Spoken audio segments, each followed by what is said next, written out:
ভিডিওতে আমরা সপ্তম শ্রেণীর দ্বিতীয় পর্যায়ক্রমিক মূল্যায়নের পরিবেশ ও বিজ্ঞানের 13 নম্বর স্কুলের প্রশ্ন উত্তরগুলো আলোচনা করব।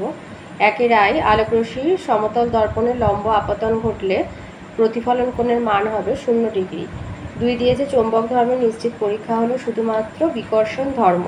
3 নাইক্রোম তার ব্যবহৃত হয় যেখানে, তা হলো ইস্ত্রি। 4 তড়িৎ বর্তনীতে সুইচ অন অবস্থায় থাকলে বর্তনীটি বদ্ধ বর্তনী।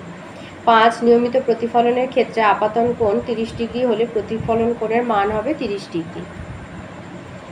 2 এর আই বলেছে সপ্রভ বস্তু কি, এটা তোমাদের বইয়ের 16 পাতায় রয়েছে।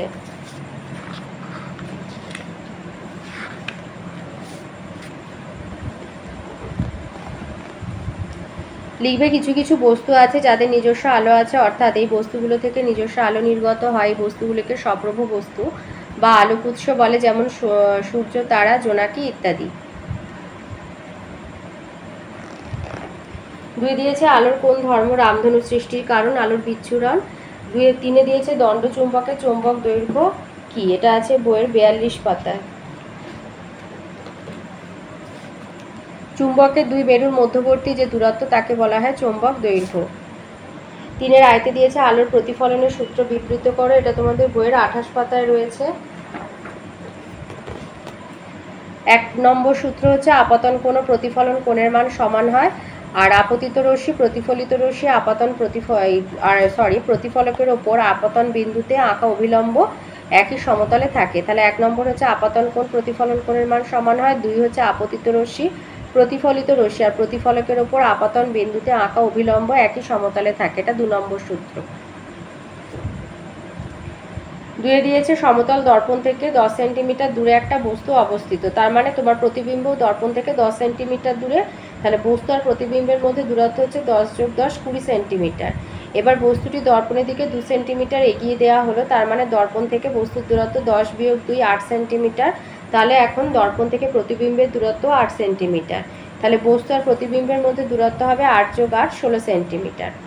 3 দিয়েছে তড়িৎ চুম্বকের 2টি ব্যবহার লেখো, এটা তোমাদের বইয়ের 58 পাতায় রয়েছে।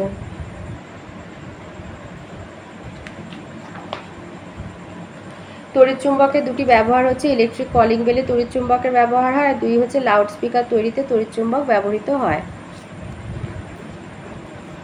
4 দিয়েছে তড়িৎ কোষ, সুইচ, পরিবাহী তার আর বাল্বযুক্ত একটি তড়িৎ বর্তনী অঙ্কন করো। তো এইটা এরকম অঙ্কন করে দেবে।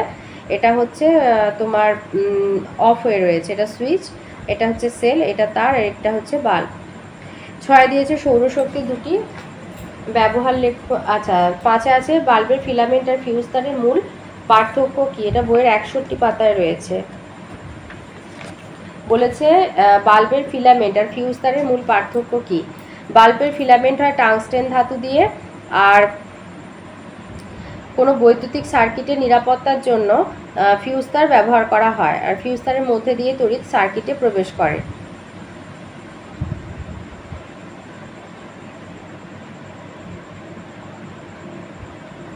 ফিলামেন্টে তড়িৎ চলাচল হলেই তবে তার মধ্যে তাপ উৎপন্ন হয়, আর এই তাপ শক্তি আলোক শক্তিতে বদলে গেলে আলো উৎপন্ন হয়। আর ফিউজের মধ্যে দিয়ে তড়িৎ সার্কিটে প্রবেশ করে, ফিউজ তার কম উষ্ণতায় গলে যায়, ফলে কোনো কারণে খুব বেশি পরিমাণ তড়িৎ এসে পড়লে ফিউজ তার উত্তপ্ত হয়ে ওঠে এবং গলে যায়, বর্তনী বিচ্ছিন্ন করে তড়িৎ প্রবাহ বন্ধ করে দেয়।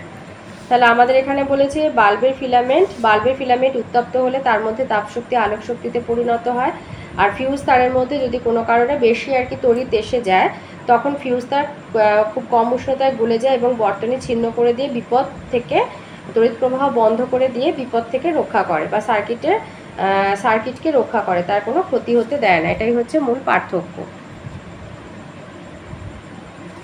তাহলে আরেকবার বলে দিচ্ছি যে তোমার বাল্বের ফিলামেন্ট হচ্ছে মধ্যে দিয়ে তড়িৎ চলাচল করলে তাপ শক্তি আলোক শক্তিতে রূপান্তরিত হয়, আর ফিউজ তার হচ্ছে কম উষ্ণতায় গলে যায়, তাই অতিরিক্ত তড়িৎ প্রবাহ সার্কিটে প্রবেশ করলে ফিউজ তার গলে গিয়ে তড়িৎ প্রবাহ বন্ধ করে দিয়ে সার্কিটকে রক্ষা করে, সার্কিটের কোনো ক্ষতি হতে দেয় না।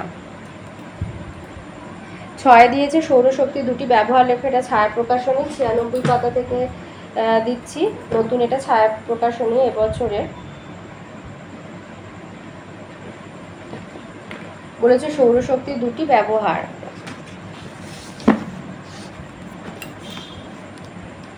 সৌরশক্তির ব্যবহার হচ্ছে তোমার সৌরশক্তির দুটো ব্যবহার বলেছে, যে সৌরশক্তি ব্যবহার করা হয় 4টি ক্ষেত্র।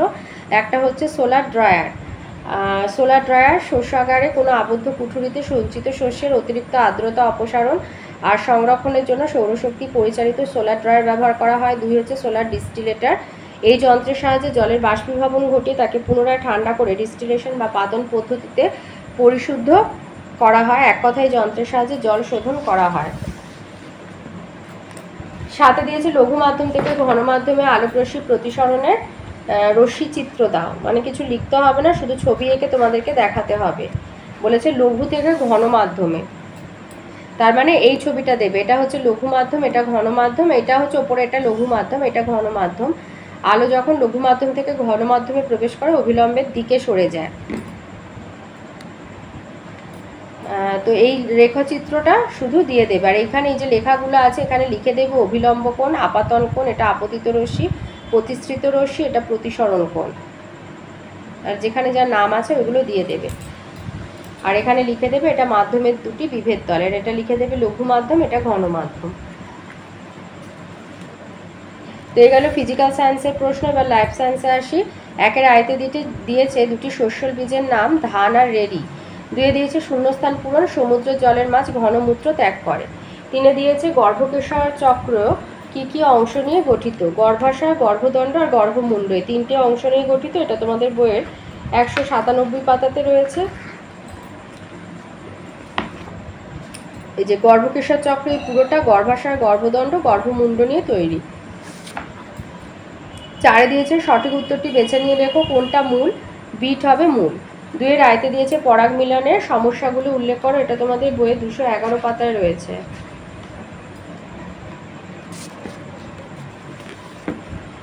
পরাগ যোগ যা পরাগ মিলন, পরাগ মিলনের সমস্যা আছে পোকা মারার ওষুধ ব্যবহার, গাছপালা ধ্বংস, পরিবেশের উষ্ণতা বৃদ্ধি, পরিবেশের উষ্ণতা হ্রাস। এই যে 1 হচ্ছে বেশি পোকা মারার ওষুধ ব্যবহারের ফলে মৌমাছির মতো পতঙ্গের অভাবে পরাগযোগ ব্যাহত হচ্ছে। 2 হচ্ছে উষ্ণতার তারতম্যের জন্য ফুল ফোটার সময় পরিবর্তিত হচ্ছে, এজন্য পরাগযোগ ব্যাহত হচ্ছে। 3 শিমুল জাতীয় গাছ কেটে ফেলার ফলে বাদুড়ের মতো পরাগযোগের বাহকের বাসস্থান নষ্ট হচ্ছে, এজন্য পরাগযোগ ব্যাহত হতে পারে। 2 নম্বর প্রশ্ন বলেছে যৌগিক পত্র কাকে বলে, এটা আছে বইয়ের 195 পাতায়। লিখবে যে যেসব পাতার ফলক মাঝখানে শিরা পর্যন্ত কতগুলি আলাদা আলাদা খণ্ডে ভাগ হয়ে যায় সেই পাতাগুলোকে যৌগিক পাতা বলে, যেমন উদাহরণ তেঁতুল পাতা। তাহলে লিখবে যে সমস্ত পাতার ফলক মাঝখানে শিরা পর্যন্ত কতগুলি আলাদা আলাদা খণ্ডে ভাগ হয়ে যায় সেই পাতাগুলিকে যৌগিক পত্র বলা হয়, যেমন তেঁতুল পাতা। তাহলে এই ছিল আজকের আমাদের সপ্তম শ্রেণীর দ্বিতীয় পর্যায়ক্রমিক মূল্যায়নে পরিবেশ ও বিজ্ঞানের 13 নম্বর স্কুলের প্রশ্নের উত্তরগুলো।